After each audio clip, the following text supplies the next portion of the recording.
everyone, welcome to Let's Play Rise from the Ashes. Day 1, first trial, or whatever. You get what I mean. So, we've got ourselves a bit of a situation, and we've got to somehow find ourselves out of this situation, considering our client has admitted to her guilt. And let's go in. Let's go in.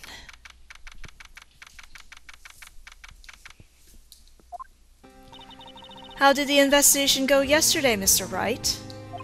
Frankly, there are still a lot of gray areas. Or rather, the whole thing is one big gray area. Don't worry about me, no matter what the outcome. I'm ready to accept my fate. I believe in you, sis. Mr. Wright, let me offer you a word of advice. Yes? A defense attorney should never believe their client. The defendant is called to trial because they are suspected of wrongdoing. Never forget that. Miss Skye, you remind me a lot of Mia. But there is one decisive difference between you and her. And that is, you're not a defense attorney. I believe it's almost time for the trial. Good luck, Mr. Wright. My first trial without a Fae helping me. No one's going to bail me out this time. I'll be alone in there. So I have to discover the truth all by myself. Let's do it, Mr. Wright! I'll be with you the whole way!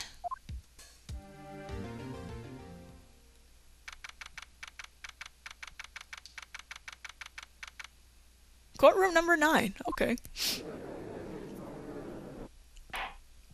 The court is now in session for the trial of Miss Lana Skye. The defense is ready, Your Honor. The prosecution has been ready for a while, Your Honor. Edgeworth. I haven't been in court since Edgeworth's trial. It's been a while now. I hope that personal feelings will not be a part of proceedings today, Mr. Wright. I will choose the path I think is right, regardless of what those around me might say. The judgment to be made here is in our hands, not those of anyone else. Very well, Mr. Edgeworth. Your opening statement, please. Chief Prosecutor Lana Skye has committed an unpardonable crime. Not only this, but she was rash enough to commit it in the prosecutor's office lot. Wow, he's much more forceful in person. I suddenly feel like confessing to everything. However, she will now pay for her rashness with her life. There was a witness to her crime. A professional witness. Well then, call your first witness, Mr. Edgeworth. The prosecution calls its first witness, Miss Angel Starr, to the stand. The cough-up queen?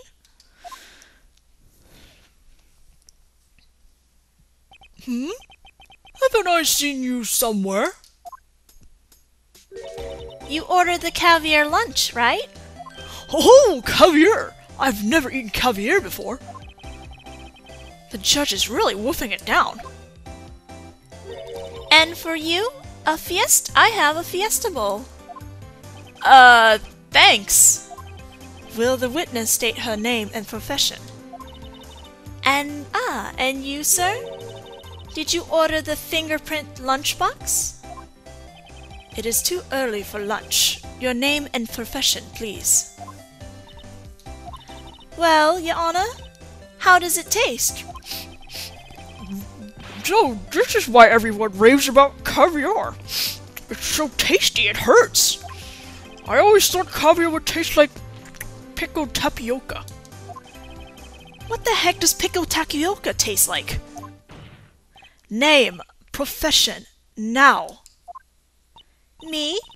The name is Angel Starr. Don't go forgetting it. I find myself running Lunchland these days. Is that what you wanted me to say, Mr. Edgeworth? Very well, witness. Please describe the incident to us.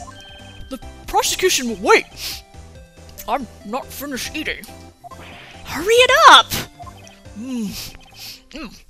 Very well, Mr. Edgeworth. As you know, we usually call on the police to provide a description of the crime. Your Honor, as Mr. Edgeworth has said to the court, I am a professional. Huh? What exactly does that mean? Until 2 years ago, Miss Angel Starr was a special investigator with the police. She was a first-rate homicide detective. What? Miss Starr was a detective? I know who you are. Cough up. Cough up Queen Angel Starr, Your Honor. Long time no see. Very well. You may continue with the description, Miss Starr. Just who is this lady? If I might have the court's attention over here. The parking lot at the prosecutor's office is divided into 2 blocks. A block is for the prosecutor's office personnel. B block is for visitors and clients. A chain divider separates the 2 blocks. I suppose that's to keep visitors from taking up prosecutor's space, yes? I suppose that's to keep visitors from taking up prosecutor spaces, yes? The crime took place by a car in the back of A block in the car's trunk. The killer stabbed the victim with a knife and went to drive the body out. Unfortunately for her, there was a witness, and an arrest was made on the spot. And who was this valiant witness? Why, it was me, Your Honor. Witness, did you see the very moment of the crime? Of course, Your Honor. Immediately after that, I apprehended the chief prosecutor. It seems rather cut and dry, doesn't it? Well, Mr. Wright? I can't agree on your principle. I can't agree on principle, Your Honor. It seems that some poor losers are unwilling to accept the truth, Your Honor. Shall I proceed to crush what little hope they have remaining? If you can, then give them your worst, Miss Starr. Wait, are they talking about me?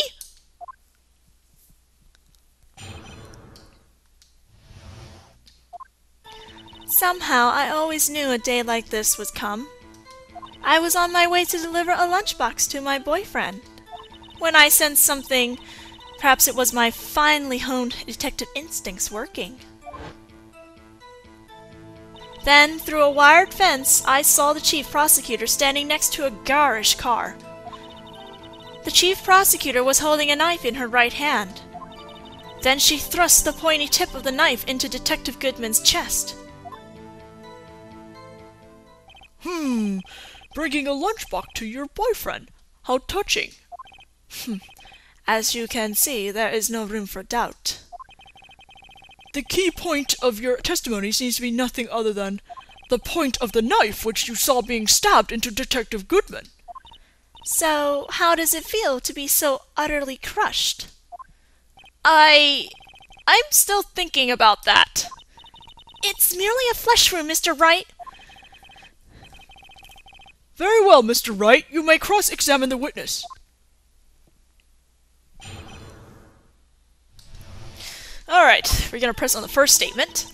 Somehow, I always knew a day like this would come. How did you know?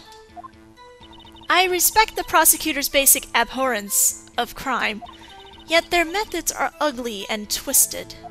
Twisted methods will always lead to tragedy. The lunch lady's ununiform opinion is duly noted. Given that they are used to erasing inconvenient evidence at their whim. Killing off a detective that knew too much is merely an extension of that.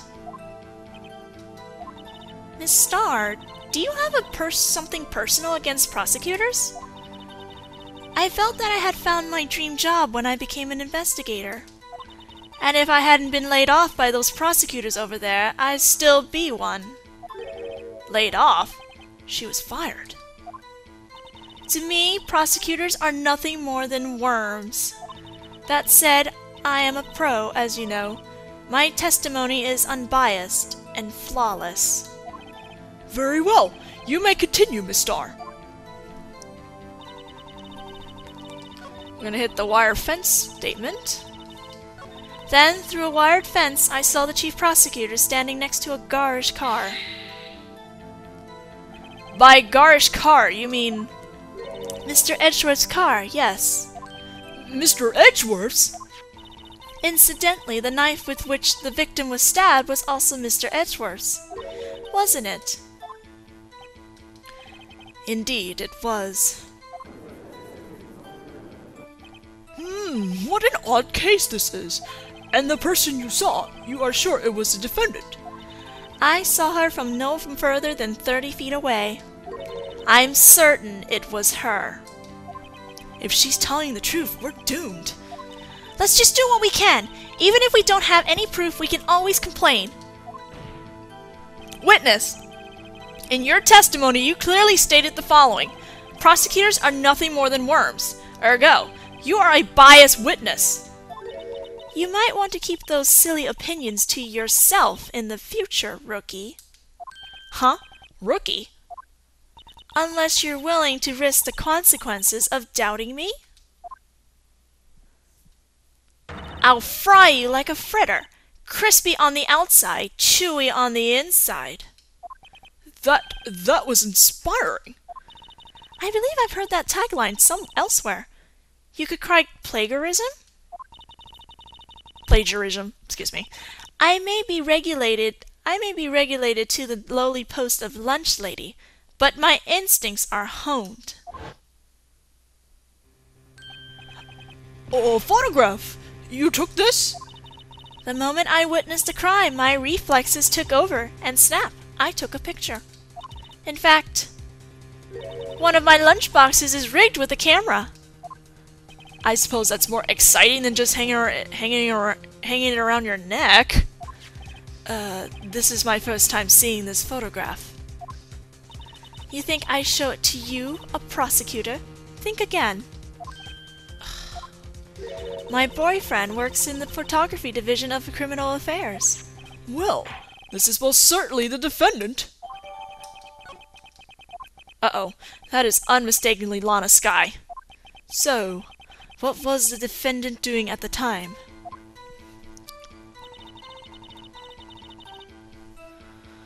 Okay, we have to present the photo here. Because where's the knife in this photo? And you witnessed this. You saw Miss Skye stab the victim with the knife. As I've already said, yes. I swear it on my finest salmon swirled lunch. I'm sure that is a fine lunch. But isn't that odd? Look at this photograph. This is the photograph you took at the very moment of the crime, is it not? Then why is Miss Skye not holding a knife? Mr. Edgeworth, your thoughts? Objection. Let's be a little more careful with our evidence, shall we? Why is Phoenix on there? I think that was Edgeworth talking. It is you that needs to be more careful, Mr. Wright. What do you mean, Mr. Edgeworth? This photograph was not taken the moment before the stabbing. This was taken the moment after the stabbing. How can you tell that? Blood splatter. Huh? See the dark crimson stain on the chief prosecutor's coat? It's a black and white photograph. Yes, it's hard to tell, but this could be blood. Well, Mr. Wright, I see no problem here. No problem, except you. Mr. Wright, are you going to just sit there and take that kind of abuse? You got a better idea? Wait! That contradicts what the witness said in her testimony. Namely, that she took the picture the moment she witnessed the crime. Well, it seems I was slightly unclear. My apologies. That's it? If you run out of lunch, you order seconds. Problem solved. If you don't like it, try ordering the jumbo-sized lunch from the get-go.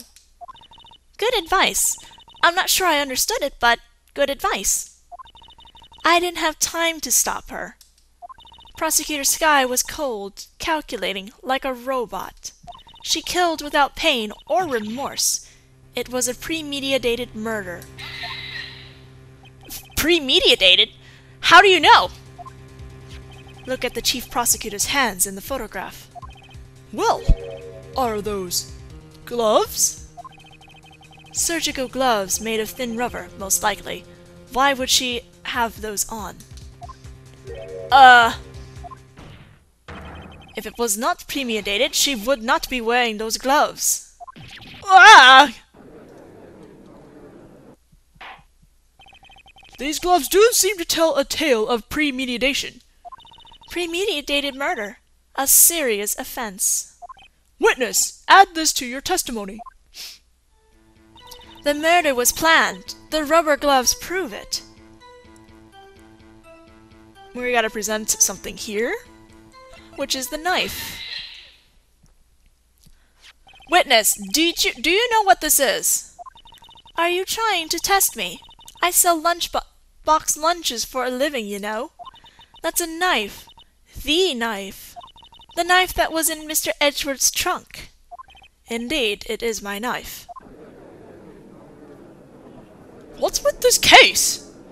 The bloody murder weapon and a red car, all belonging to the prosecutor there? The defendant is the chief prosecutor for the district, right? Mommy, are prosecutors bad people? The defense has a request. We ask that the witness provide an accurate testimony. What's that, Rookie? In your testimony, you stated that Lana Skye planned this murder, and that's why she was wearing those special gloves. Seems like a natural conclusion to me. The gloves do indicate planning. However, why would she not also prepare the most important thing, the murder weapon? Oh! This knife just happened to be in the trunk of that car. Ladies and gentlemen, if you're going to plan a murder, you don't forget the weapon.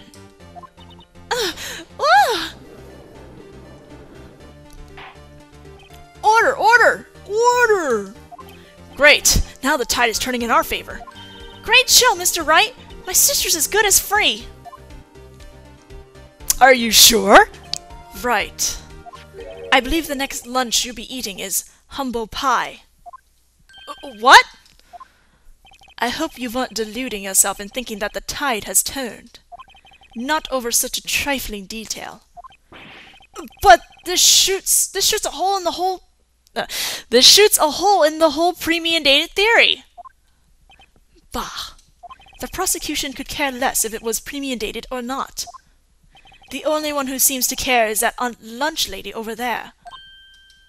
The defendant, Lana Skye, murdered a detective with a knife. That is the only thing the prosecution needs prove. Nothing else. Very good, Mr. Prosecutor. I suppose you think you're clever now. But you know as well as I do that she planned on killing him. It was planned.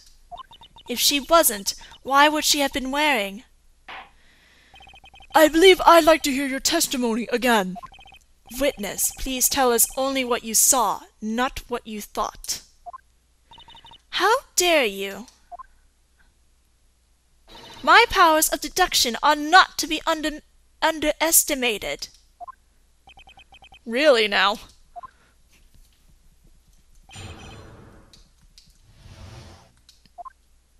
Lana Skye intended to murder Detective Goodman. That's why she called the victim all the way to prosecutor's office. I'm sure the chief prosecutor had a grudge against the victim. Nothing else could drive that human machine to plunge the knife in again and again. Again and again. The victim was summoned from the police department to the prosecutor's office. It does sound a lot like premeditation, doesn't it? So, if I order pizza, does that mean I'm planning to kill the delivery boy? In any case, the defense may now cross-examine the witness.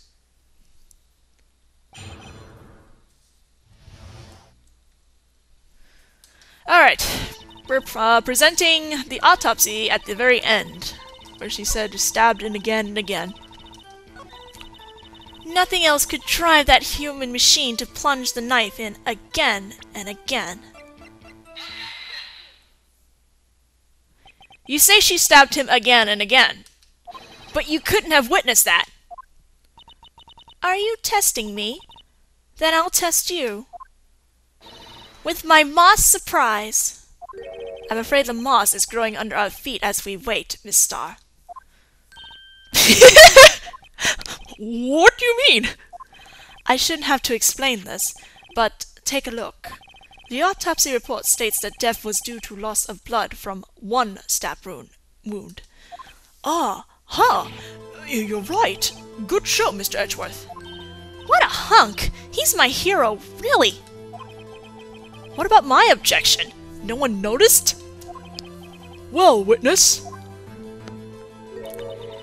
You got the crime scene set, right? Oh, thanks. I always believed that no one could ever mistake ketchup for blood, but now I realize that such mistakes are possible. So, you're saying you mistook something for blood? When she lifted her knife, I thought I saw blood on her breast. Splattered blood from her victim. That's why I thought she must have stabbed him at least twice. Then tell us what you saw that you thought was blood. Testify. Her red muffler looked like blood to me. That's how ghastly the whole scene was. The muffler? I don't think she was wearing her muffler in that photo. Miss Starr, I demand an explanation. The witness is clearly not suited for detective work. What? What? The suspect was not wearing a scarf or muffler of any kind when she stabbed the victim. And you've proved it yourself. With this photograph. Huh? But that can't be! Only a true professional could be so clueless. I'm sure you'll make a good lunch lady, have no fear. Harsh words, but good. In the end, Mr. Edgeworth prevails. What was my objection? Chopped liver? But it was there, a scarf. No, not that, but something red. Really? Well now, where were we? The witness has given us an entertaining interlude. Now back to business. What? Very well, witness. Continue your testimony. You saw the crime and apprehended the suspect. Tell us about that. Very well. Edgeworth is just having too much fun with Angel. I do remember some things accurately, at least. Ultimately, we couldn't shake the most important part of her testimony. The most important part? The part where your sister stabs the victim.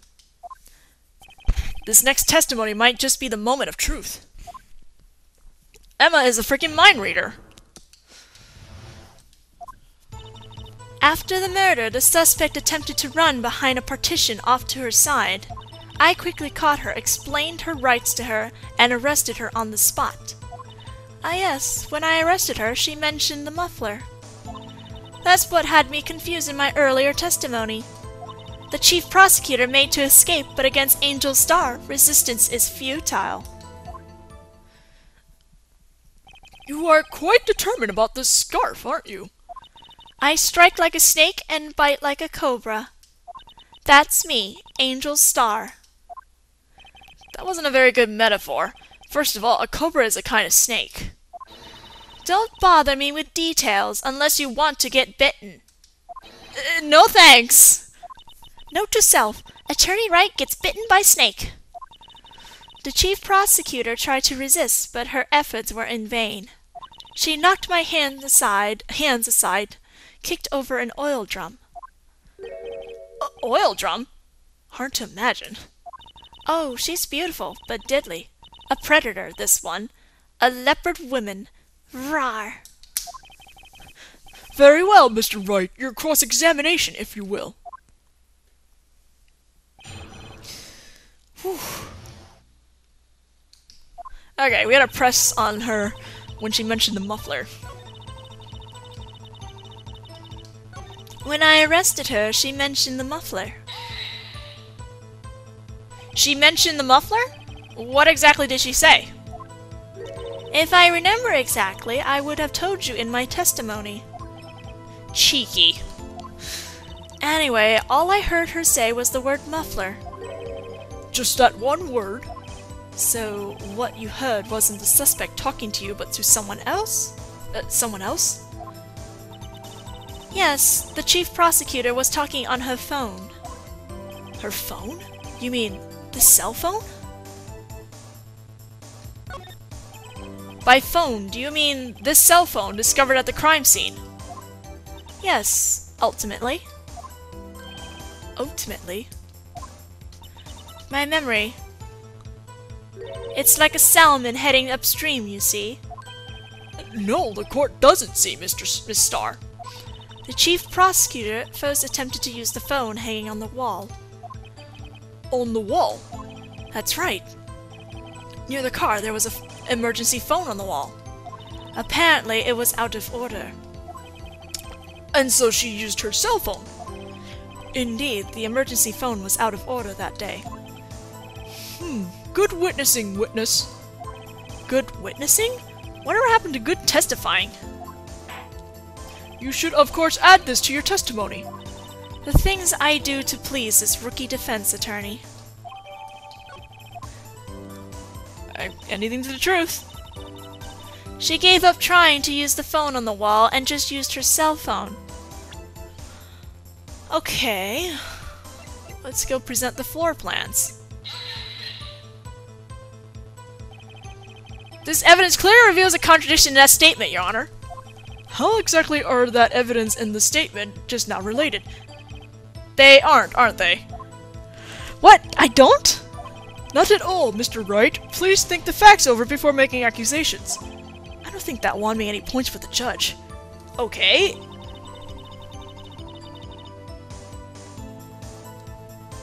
I'm really confused here, but let's press here. Because something I have to do here!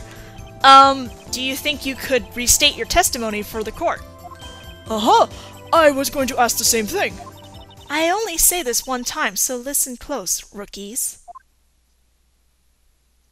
There we go. I think something happened here. The chief prosecutor stabbed the victim and ran behind the partition. Then she picked up the emergency phone on the wall, but it was out of order. So she pulled her own cell phone out of her pocket. And during that time, you climbed over the chain-link fence. And then, when I boldly grabbed her arm, the chief prosecutor hung up her phone. And you saw her doing this? What is it, Mr. Wright? Okay, now I can present it.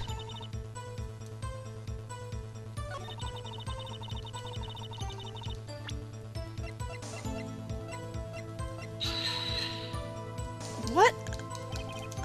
Oh my god, I'm so confused. Why doesn't it work?